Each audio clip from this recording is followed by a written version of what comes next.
स्वागत है आपका इंडिया न्यूज में। आपके साथ मैं हूं राजीव शर्मा। इंडिया न्यूज आप तक ले आया दुनिया का सबसे तेज न्यूज बुलेटिन न्यूज 222 22 मिनट में 222 बड़ी खबरें। जी हाँ, बस सिर्फ 22 मिनट आप हमारे साथ बने रहिए। पूरी दुनिया की एक एक खबर हम आपको देंगे।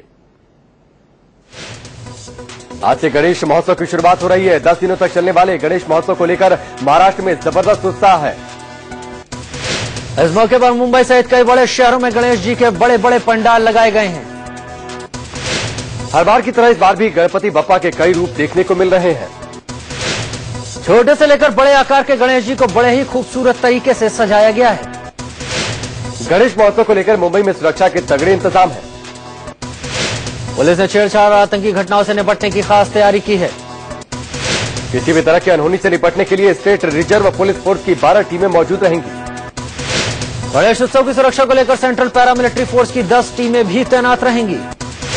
उधर मुंबई पुलिस फोर्स के 44,000 जवान हर संदिग्ध गतिविधियों पर नजर रखेंगे। छेड़खानी की घटना पर नजर रखने और उससे निपटने के लिए anti eve teasing special team को तैनात किया गया। छेड़छाड़ जैसी घटनाओं को रोकने के लिए पुलिस ने महिला टीम को भी तैयार किया है। गणेश महोत्सव के मद्देनजर सभी पुलिस वालों की छुट्टियां रद्द कर दी गई। मुंबई पुलिस ने पूरे शहर में 46 संवेदनशील जगहों की पहचान की है, जहां पर पुलिस की खास नजर रहेगी। आतंकवादी घटनाओं पर नजर रखने और उससे निपटने के लिए एंटी टेरर सेल और एंटी टेरर स्क्वाड टीम को तैनात लगाया गया। 2 मई को नोएडा एक्सप्रेसवे पर कार में मिले आम आदमी पार्टी के कार्यकर्ता और आरटीआई एक्टिविस्ट की जली लाश की गुत्थी नोएडा पुलिस ने सुलझा ली है। पुलिस ने बताया कि आम आदमी पार्टी के कार्यकर्ता चंद्रमोहन ने खुद की मौत की साजिश रची थी। चंद्रमोहन ने मानसिक रूप से कमजोर एक शख्स को अपनी जगह कार में बिठाकर गाड़ी को आग के हवाले कर दिया। चंद्रमोहन का साला भी इस वारदात में शामिल था।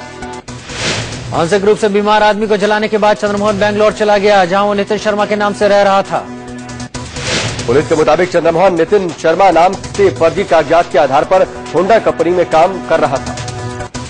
7 जून को चंद्रमोहन दिल्ली आया और अपनी प्रेमिका को वापस बेंगलोर लेकर चला गया।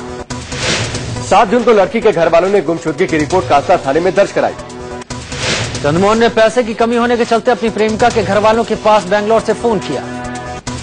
फोन पर लड़की के घर 7 जून को लड़की के घर वालों ने गुमशुदगी की रिपोर्ट कांसा थाने में दर्ज कराई। चंद्रमोहन ने पैसे की कमी होने के चलते अपनी प्रेमिका के घर वालों के पास बेंगलोर से फोन किया। फोन पर लड़की के घर वालों को बताया कि उनकी बेटी तिरुपति बालाजी के पास देखी गई है, आकर ले जाओ। लड़की के परिजनों ने पुलिस को फोन कॉल की जानकारी दी। जांच में नंबर बेंगलोर के एक पीसीओ का निकला। छानबीन के आधार पर पुलिस टीम बेंगलोर पहुंची और सीसीटीवी फुटेज के आधार पर फोन करने वाले शख्स होंडा में काम करने वाला बताया गया। होंडा कंपनी में फोन करने वाले शख्स की पहचान नितिन शर्मा के रूप में हुई, लेकिन नितिन के हाथ पर चंद्रमोहन नाम का टैटू मिला। टैटू के आधार पर सख्ती से पूछताछ में नितिन शर्मा ने खुद को चंद्रमोहन बताया। 25 अगस्त को नोएडा पुलिस ने जांच के आधार पर चंद्रमोहन को बेंगलोर से गिरफ्तार कर लिया। 28 अगस्त को पुलिस ने पूछताछ के बाद चंद्रमोहन को मीडिया के सामने पेश किया। इंडिया न्यूज के मैनेजिंग एडिटर राणा यशवंत से बातचीत में तारा शाहदेव ने रंजीत के मुस्लिम होने की बात पहले से जानकारी होने के दावे को सिरे से खारिज कर दिया। तारा शाहदेव ने साफ कहा कि अगर उसे रंजीत के इस्लाम कबूल कर लेने की पहले भी भनक होती तो वो उससे कभी शादी नहीं करती। इसके साथ ही तारा ने कहा कि उसके साथ जबरन निकाह किया गया। साथ ही मायके वालों को बताने पर मां बाप भाई को जान से मारने की धमकी तक दी गई। इंडिया न्यूज से बातचीत में तारा शाहदेव ने रंजीत की ओर से लव मैरिज की बातों को पूरी तरह नकारते हुए शादी को पूरी तरह अरेंज मैरिज बताया। इंडिया न्यूज से तारा ने बताया कि इस्लाम कबूल करने के लिए उस पर काफी दबाव डाला गया, साथ ही जमकर प्रताड़ित भी किया गया। इंडिया न्यूज से तारा ने बताया कि इस्लाम कबूलवाने के लिए उसे भूखे प्यासे कमरे में बंद रखा गया, किसी से बात तक नहीं करने दी गई। तारा ने बताया कि उसके बैकबोन में कोहनी से मारा गया, चलना तक दुश्वार हो गया, दवा तक बंद करा दी गई, साथ ही उसका सांस लेना भी मुश्किल हो गया था। इंडिया न्यूज के मैनेजिंग एडिटर से बातचीत में तारा शाहदेव ने रंजीत उर्फ रकीबुल पर लड़कियों का रैकेट चलाने की भी बात कही। तारा शाहदेव ने आरोप लगाया कि रंजीत उर्फ रकीबुल को झारखंड के कुछ मंत्रियों और बड़े नेताओं का संरक्षण है। तारा ने बताया कि होटल एकॉर्ड के कमरा नंबर 307 में रंजीत लड़कियां भेजता था, जहां ये बड़े लोग रुका करते थे। तारा ने रंजीत के और भी लड़कियों से संबंध होने की बात कही। साथ ही कहा कि मारपीट के दौरान रंजीत कहा करता था, न तुम पहली हो और न आखिरी। तारा ने आरोप लगाया कि पूरे मामले में सबूत मिटाए जा रहे हैं। उन्होंने इस बाबत पीएम को चिट्ठी लिखकर सीबीआई या फिर एनआईए से जांच की मांग की है। इंडिया न्यूज ने खास बातचीत में तारा शाहदेव ने कहा कि अब रंजीत का नाम तक नहीं सुनना चाहती और उससे तलाक लेना चाहती है। तारा शाहदेव केस में बड़ा खुलासा हुआ है। इंडिया न्यूज के मैनेजिंग एडिटर से रांची के एसएसपी प्रभात कुमार ने रंजीत उर्फ रकीबुल के इस्लाम कबूलने की बात कही है। रांची के एसएसपी प्रभात कुमार के मुताबिक तारा के पति रंजीत उर्फ रकीबुल ने इस्लाम धर्म कबूल किया था और नमाज भी पढ़ता रहा था। रांची के एसएसपी ने यह भी बताया कि रंजीत और रकीबुल एक ही शख्स के 2 नाम है। वो 2 नाम से जीता था, लेकिन उसके दस्तावेज रंजीत सिंह कोहली के नाम से ही है। रांची के एसएसपी ने साफ किया कि इस केस में जिन भी मंत्रियों और नेताओं के नाम आ रहे हैं उनसे जरूरत पड़ने पर पूछताछ की जाएगी। फिलहाल रंजीत उर्फ रकीबुल हसन और उसकी मां को 14 दिनों की न्यायिक हिरासत में भेज दिया गया है। रांची लव जिहाद मामले में झारखंड हाईकोर्ट के रजिस्ट्रार विजिलेंस मुश्ताक अहमद को निलंबित कर दिया गया। न्यायिक सेवा नियमों की अनदेखी पर उन्हें निलंबित किया गया। पूरे मामले में उनसे 3 हफ्ते में जवाब देने को भी कहा गया। जबरन धर्म परिवर्तन कराने के मामले में झारखंड हाईकोर्ट में जनहित याचिका दायर की गई है। अखंड भारत संस्था की तरफ से दायर याचिका मामले की जांच एनआईए से कराने की मांग की गई है। याचिका में राज्य के मंत्री हाजी हुसैन अंसारी, पूर्व डीजीपी नियाज अहमद, हाईकोर्ट के रजिस्ट्रार मुश्ताक अहमद को भी आरोपी बनाया गया है। याचिकाकर्ता ने रंजीत सिंह कोहली और रकीबुल हसन के पैसे की लेन देन की ईडी से जांच कराने की भी मांग की है। इस बीच जांच में ये बात सामने आई है कि पुलिस की गिरफ्त से बचने के लिए रंजीत की मां एक सेशन जज के साथ विमान में रांची से दिल्ली गई। रंजीत कोहली की मां की मदद करने वाले सेशन जज राजेश कुमार बिहार के शेरघाटी में तैनात हैं। झारखंड के पूर्व डीजीपी गौरीशंकर रथ की भूमिका भी संदेह के घेरे में है। आरोप है कि पूर्व डीजीपी ने दिल्ली जाने के लिए रंजीत कोहली की मां का टिकट बुक कराया था। रांची में तारा शाहदेव के मामले की तरह लखनऊ में भी लव जिहाद का मामला सामने आया। आरोप के मुताबिक सेना में क्लर्क पद पर काम करने वाले एक शख्स ने अपना धर्म छिपाकर हिंदू लड़की से शादी की, फिर जबरन उसका धर्म परिवर्तन कराया। पीड़ित का आरोप है कि खालिद नाम के युवक ने नासिक के एक मंदिर में हिंदू रीति रिवाज के साथ उसके साथ शादी की, बाद में जबरन उसका धर्म परिवर्तन करा दिया। पीड़ित ने लखनऊ के कैंट थाने में अपने पति और ससुराल के दूसरे लोगों के खिलाफ मामला दर्ज कराया। गाजियाबाद में भी पत्नी पर धर्म परिवर्तन के लिए दबाव डालने वाले एक शख्स को गिरफ्तार किया गया। आपको बता दें कि 4 अगस्त को आरोपी की पत्नी ने जबरन धर्म परिवर्तन कराने का मामला दर्ज कराया था। रेल मंत्री सदानंद गौड़ा के बेटे कार्तिक के रेप केस में मॉडल ने बड़ा खुलासा किया है। मॉडल ने कहा कि वो कार्तिक के बच्चे की मां बनने वाली है। मॉडल ने मांग की कि सदानंद गौड़ा से बहू का दर्जा दें। मॉडल का आरोप है कि कार्तिक गौड़ा से उसकी पहले ही शादी हो चुकी है। इससे पहले रेल मंत्री सदानंद गौड़ा के बेटे कार्तिक गौड़ा के खिलाफ रेप और धोखाधड़ी का मुकदमा दर्ज किया गया। एक मॉडल ने कार्तिक पर आरोप लगाया, जिसके बाद बेंगलुरु के आरटी नगर थाने में मामला दर्ज किया गया। रेल मंत्री सदानंद गौड़ा ने इसे साजिश बताते हुए बेटे पर लगे आरोपों को सिरे से खारिज कर दिया। कार्तिक गौड़ा ने मॉडल से किसी भी तरह के रिश्ते से इनकार किया। कांग्रेस नेता राशिद अली ने सदानंद गौड़ा के बेटे पर लगे आरोप को दुर्भाग्यपूर्ण बताया। दिल्ली के पास गाजियाबाद में पति का पत्नी पर रेप करवाने का आरोप लगा है। पीड़ित महिला के मुताबिक उसके पति ने अपने रिश्तेदार के साथ मिलकर उसके साथ रेप किया। पीड़ित महिला की शिकायत पर पुलिस ने दोनों आरोपियों को गिरफ्तार कर लिया। यूपी के रायबरेली में घर के बाहर सो रही एक लड़की के साथ गैंगरेप का मामला सामने आया। कुछ लोगों ने उसे अगवा कर पास के जंगल में वारदात को अंजाम दिया। पीड़ित लड़की की शिकायत के बाद पुलिस ने आरोपियों की तलाश शुरू कर दी। आगरा में तंबाकू नहीं लाने पर स्कूल कैब के ड्राइवर ने एक छात्र की बुरी तरह पिटाई कर दी। कैब ड्राइवर की शिकायत पर स्कूल के प्रिंसिपल ने भी छात्र को चाबुक से पीटा। प्रिंसिपल की पिटाई से छात्र के शरीर पर जख्मों के निशान पड़ गए। छात्र के परिवार वालों में भारी नाराजगी। छात्र के परिवार ने प्रिंसिपल के खिलाफ शिकायत दर्ज करवा दी है। पुलिस ने कार्रवाई का आश्वासन दिया। यूपी के चंदौली में एक महिला टीचर ने 11वीं के छात्र की बेरहमी से पिटाई करके उसका हाथ तोड़ दिया। बताया जा रहा है कि क्लास में फोटो सेशन के दौरान छात्र शामिल नहीं हुआ था, जिससे टीचर नाराज हो गई और उसकी पिटाई कर दी। छात्र के परिवार ने आरोपी टीचर के खिलाफ एफआईआर दर्ज करवाई है। राजस्थान के बादी कुई में हरिपुरा चौहान पब्लिक स्कूल की कक्षा 2वीं की एक छात्रा को टीचर ने इतना पीटा कि बच्ची की मौत हो गई। छात्रा बीमार होने के चलते 2 दिनों से स्कूल नहीं गई थी, जिसके बाद टीचर ने उसे पीटा। छात्रा को अस्पताल ले जाया गया, लेकिन उसने दम तोड़ दिया। मुंबई से सटे ठाणे के विरार में 3 छात्रों की मौत के मामले में पुलिस ने बगड़ा गुरुकुल इंटरनेशनल स्कूल के 2 टीचरों को गिरफ्तार किया है। इन दोनों टीचरों ने तीनों छात्रों को पीटा था। इसी डर से छात्र स्कूल से भागे थे और फिर उनकी लाश तालाब में मिली। पूर्वी दिल्ली के नगर निगम के अधिकारियों को जो पानी पीने के लिए दिया जाता है, उस पानी की बोतल में जिंदा कॉकरोच पाया गया। पानी में कॉकरोच मिलने के बाद पार्षदों ने कॉन्ट्रैक्ट में धांधली का आरोप लगाया है। यूपी के फैजाबाद में एक मनचले रिक्शे वाले की लोगों ने जमकर पिटाई कर दी। आरोप है कि रिक्शे वाले ने स्कूल से लौट रही कुछ छात्राओं के साथ छेड़खानी की। काफी पीटने के बाद लोगों ने खुद ही मनचले रिक्शे वाले को पुलिस के हवाले कर दिया। दिल्ली में बिजनेसमैन का अपहरण करने के आरोप में पुलिस ने एक जिम ट्रेनर लेडी समेत 3 लोगों को गिरफ्तार किया। बदमाशों ने बिजनेसमैन को प्रॉपर्टी डीलिंग के लिए बुलाया था, जिसके बाद अपहरण कर 50 लाख की फिरौती मांगी थी। पुलिस ने वारदात में इस्तेमाल की गई पिस्टल और सेंट्रो कार बरामद कर ली। इस मामले में पुलिस को 2 और आरोपियों की तलाश है, जिसकी गिरफ्तारी के लिए छापेमारी की जा रही है। पश्चिमी दिल्ली के नांगलो इलाके में सिगरेट का धुआं मुंह पर छोड़ने को लेकर हुए विवाद में एक शख्स की हत्या कर दी गई। हत्या की यह वारदात को नांगलोई मेट्रो स्टेशन पर अंजाम दिया गया। पुलिस ने आरोपी को गिरफ्तार कर लिया। राष्ट्रीय महिला आयोग की पूर्व अध्यक्ष वी मोहिनी गिरी को कुछ लड़कों ने बुरी तरह पीटा। 23 अगस्त को दिल्ली के इंस्टीट्यूशनल एरिया में कुछ लड़के एक लड़की को पीट रहे थे। मोहिनी गिरी उसे बचाने पहुंची तो लड़कों ने उन्हें भी पीटा। मोहिनी गिरी ने इसकी शिकायत गृह मंत्रालय समेत पुलिस के तमाम अधिकारियों से की है। यूपी के बागपत में आप कार्यकर्ता वीरसेन और उनके बेटे की हत्या हो गई। परिवार ने ग्राम प्रधान और उसके परिवार पर आरोप लगाया है। बताया जा रहा है आप नेता वीरसेन आरटीआई कार्यकर्ता भी थे। उन्होंने प्रधान से संबंधित कई खुलासे किए थे। आम आदमी पार्टी के नेता संजय सिंह वीरसेन के घर पहुंचे। उन्होंने वीरसेन के परिवार को सांत्वना दी। कानपुर में एक शख्स की संदिग्ध मौत, पुलिस ने शव को पोस्टमार्टम के लिए भेजा। शव पर कई जगह चोट के निशान पाए गए। पुलिस ने मृतक की पत्नी और उसके प्रेमी को हिरासत में लिया। इलाहाबाद में प्रधानमंत्री जनधन योजना का फॉर्म भरने को लेकर हंगामा, 2 पक्षों में झगड़े और मारपीट हुई। झड़प में एक महिला समेत 3 लोगों के जख्मी होने की खबर है। यूपी के कानपुर में कर्ज से परेशान एक सोना कारोबारी ने खुदकुशी की। परिवार के मुताबिक कर्ज की वजह से सोना कारोबारी काफी परेशान रहता था। पुलिस ने शव को पोस्टमार्टम के लिए भेजा। नोएडा के सेक्टर 49 में एक बिजनेसमैन किडनैप हुआ। बिजनेसमैन फरीदाबाद का रहने वाला। पुलिस ने बिजनेसमैन की कार को बरामद कर लिया है। साथ ही एक शख्स को भी हिरासत में लिया। कानपुर में बिजली कटौती से नाराज बीजेपी की महिला कार्यकर्ताओं ने हंगामा किया।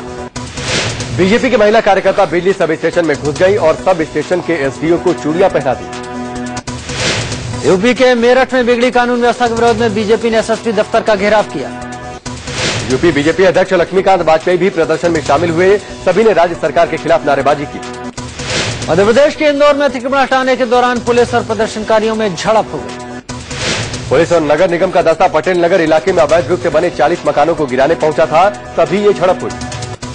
श्रीनगर में आंगनबाड़ी में काम करने वाली महिलाओं ने अपनी मांगों को लेकर प्रदर्शन किया। ये लोग ग्रेच्युटी पेंशन, न्यूनतम पारिश्रमिक बढ़ाने के साथ बकाये के भुगतान की मांग कर रहे थे। प्रदर्शन के दौरान इनकी पुलिस से भी झड़प हुई। वलसाड के भीड़ भंजन महादेव मंदिर में साईं मूर्ति हटाने का मामला शांत नहीं हो रहा। यहां साईं भक्तों ने जमकर हंगामा किया। दौड़धा में लगी धर्म संसद में जब से साईं पूजा विरोध करने की बात हुई तभी से साईं भक्तों में रोष है। देश में पीएम जनधन योजना की शुरुआत हो गई है। कल पीएम मोदी ने इसकी शुरुआत दिल्ली में की। पहले दिन 1.5 करोड़ लोगों के बैंक खाते खुले। इसके साथ ही पीएम ने 26 जनवरी 2015 से पहले बैंक खाता खुलवाने वालों को 1 लाख रुपए के दुर्घटना बीमा के साथ ही 30,000 रुपए का जीवन बीमा देने की भी घोषणा की। पहले दिन 1.5 करोड़ लोगों के खाते खुलने को पीएम ने अर्थव्यवस्था की मुख्यधारा से जुड़ने के लिए पहला कदम बताया। इसके साथ ही पीएम मोदी ने आर्थिक छुआछूत मिटाने का आह्वान करते हुए इसे गरीबी के खिलाफ लड़ाई में अहम कदम बताया। प्रधानमंत्री की राजधानी में इस योजना के शुभारंभ के साथ पूरे देश में 20 मुख्यमंत्रियों ने एक साथ इसकी शुरुआत की। इस मौके पर देश में 600 समारोह आयोजित किए गए। 77,852 शिविर लगाए गए। जनधन योजना के तहत आर्थिक रूप से पिछड़े लोगों के लिए ऐसे बैंक खाते खोले जा रहे हैं जिनके पास पहले से खाता नहीं है। हर परिवार में 2 खाते खुलवाने का टारगेट है। इस योजना के तहत 7.5 करोड़ परिवारों के लिए बैंक खाते खुलेंगे। जनधन योजना के तहत खाता बिना पैसे के खुल रहा है। साथ में डेबिट कार्ड और 1 लाख का दुर्घटना बीमा भी मिलेगा। 100 दिनों के अंदर खाते खुलवाए तो बीमा 2 लाख का होगा। 6 महीने बाद बैलेंस नहीं होने पर 5,000 तक की निकासी भी हो जाएगी। जनधन योजना के तहत खाते खुलवाने के लिए आपके पास Aadhaar, MNREGA, job card, voter ID card, driving licence होना चाहिए। इसके अलावा राशन कार्ड, बिजली टेलीफोन बिल, जन्म विवाह प्रमाण पत्र या फिर किसी संस्थान के परिचय पत्र से भी आप बैंक खाता खुलवा सकते हैं। अगर आपके पास ये दस्तावेज नहीं है तो आप किसी सरकारी अधिकारी कर्मचारी का लिखा पत्र या सरपंच की सिफारिशी चिट्ठी भी पेश कर सकते हैं। वैशाली जिले में पहले ही दिन इस योजना को लेकर कालाबाजारी देखने को मिली। बैंकों के बाहर 10 से 20 रुपए लेकर बैंक के फॉर्म बेचे जा रहे थे। बैंक में फॉर्म नहीं मिलने के चलते लोग दुकानों से फॉर्म लेने के लिए मजबूर दिखे। केंद्रीय सामाजिक न्याय और अधिकारिता राज्य मंत्री सुदर्शन भगत जनधन योजना का शुभारंभ करने जमशेदपुर पहुंचे थे। इस दौरान जेएमएम के कार्यकर्ताओं ने उन्हें काला झंडा दिखाया। दरअसल जेएमएम कार्यकर्ता मोदी की सभा में झारखंड के सीएम हेमंत सोरेन की हुटिंग का विरोध कर रहे थे। दिल्ली सचिवालय में एलजी नजीब जंग और केंद्रीय स्वास्थ्य मंत्री हर्षवर्धन ने इस योजना की शुरुआत की। इसके अलावा नागपुर में नितिन गडकरी तो पटना में रामविलास पासवान ने जनधन योजना की शुरुआत की। भारत जम्मू कश्मीर के मुद्दे पर पाकिस्तान से चर्चा करने को तैयार है। हालांकि भारत ने साफ कहा कि वह शिमला समझौता लाहौर घोषणा पत्र के दायरे में इस मुद्दे पर बात करेगा। इससे पहले पाकिस्तान के राष्ट्रीय सुरक्षा सलाहकार ने कहा था कि कश्मीर पर चर्चा किए बिना भारत से वार्ता संभव नहीं। जम्मू कश्मीर विधानसभा में प्रस्ताव पारित कर भारत और पाकिस्तान से वार्ता शुरू करने की अपील की गई। प्रस्ताव में दोनों देशों से सीमा पर गोलीबारी बंद करने और संवाद जारी रखने के लिए शांतिपूर्ण माहौल बनाने की अपील की गई। ब्रेक के बाद एक बार फिर से आपका बहुत बहुत स्वागत है। चलिए बढ़ते हैं अगली खबर पर। चंडीगढ़ में मलया टोबे के पास हुई छात्र की हत्या में बड़ा खुलासा। राहुल की हत्या करने के पहले आरोपी कुलदीप ने एक खत लिखा था जिसमें उसने लिखा था कि वो राहुल की हत्या कर देगा। राहुल की हत्या करने के पीछे लव ट्रायंगल था।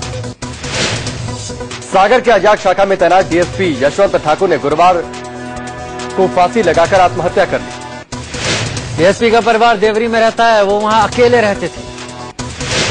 दिल्ली में टू व्हीलर पर सफर करने वाली महिलाओं को भी अब हेलमेट पहनना जरूरी हो गया।